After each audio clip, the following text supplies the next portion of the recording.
PNC, America's Black News Channel. Watch us on all major cable providers and major streaming platforms. Finally, news that speaks to us. We literally witnessed history in the making this week with the confirmation hearings for Judge Ketanji Brown Jackson, who should soon become the first Black woman to sit on the Supreme Court of these United States. But the general line of questioning on Tuesday and Wednesday revealed that the members of the Senate Judiciary Committee are far from united in support of her appointment. Republicans have done their best to distort Judge Jackson's record after having claimed that they wanted a dignified process, waxing on about how horrible Justices Amy Coney Barrett and Brett Kavanaugh were treated throughout their confirmation hearings. How would you feel if somebody up here on our side said, you know, you attend church too much for me, or your faith is a little bit different to me, and they would suggest that it would affect your decision? Would you find that offensive? Senator, I would if I were you. I found it offensive when they said it about Judge Barrett. Lord. So essentially, Republican senators used the opening statements for the first Black woman Supreme Court nominee to defend and vindicate the rabid conservatives that they just put on the bench under Trump. One who faced serious accusations of sexual assault, and the other who clearly had a deep bias and personal agenda to overturn Roe versus Wade, which should have disqualified her. But hey, they're good white people, so whatever. Judge Jackson, I can assure you that your hearing will feature none of that disgraceful behavior. No one is going to inquire into your teenage dating habits. No one is going to ask you with mock severity, do you like beer? But that's not to say this hearing should be non-substantive and non-vigorous. Whatever. So nonetheless, the gloves came off, despite that faux civility talk. Senator Ted Cruz, in particular, waged an entire line of attack on critical race theory, pulling out anti-racist children's books that he claimed to have read and questioning her about what was being taught in her kids' schools, none of which had anything to do with Judge Jackson's legal work. And she said as much in her response. Now, it's common knowledge that Ted Cruz is hoping to run for president. So every time he's on a camera, he uses that moment to push his radical agenda and to dog whistle to his conservative ideologues.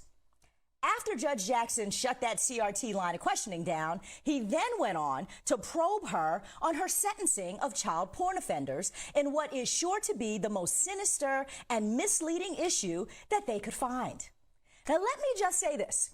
Judge Jackson is perhaps the most qualified and highly vetted candidate that we have had in years. There ain't no dirt. She's been confirmed by this same committee 3 times before, and her record has been laid bare. So there's no there. These Republicans are just reaching, desperate for anything that they can find at this point, and have resorted, frankly, to just straight up lying. Senator Josh Hawley set off this misrepresentation of Judge Jackson's sentencing record with a long tweet thread purportedly examining several of her cases where she handed down sentences that were less than what the prosecution asked for. Now, the Washington Post, the New York Times, and other outlets have debunked his analysis as misconstrued fake news. And yet, Ted Cruz trotted it out, using big posters to beat a drum to try and make her seem like she's sympathetic to pedophiles. And then he went even further in on her, badgering her repeatedly about why she didn't send these people to jail for longer periods than she actually did. Now, to be clear, she actually did send all of these people to jail for their crimes. And she did so with jurisprudence and also with compassion for the victims and the defendants and all of those involved. She carried out the law as directed, by the way, by Congress, as she then went on to explain.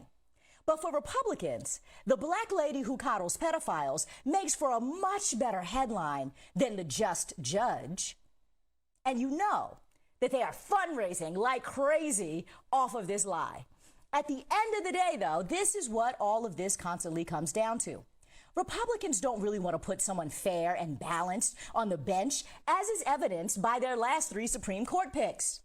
They don't want a jurist who understands human beings and who interprets the law in a way that surely creates accountability, but also preserves the dignity of the parties.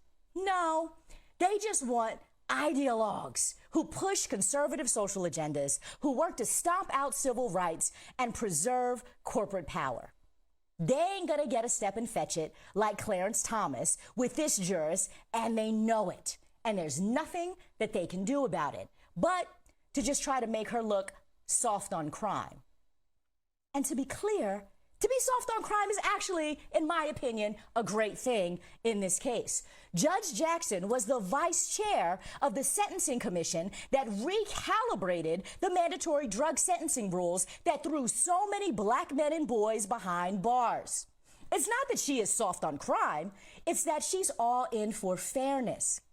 She tackled one of the largest racial disparities in our criminal justice system, and that's why they mad. It has been infuriating to watch them try and contort the stellar career of Judge Jackson.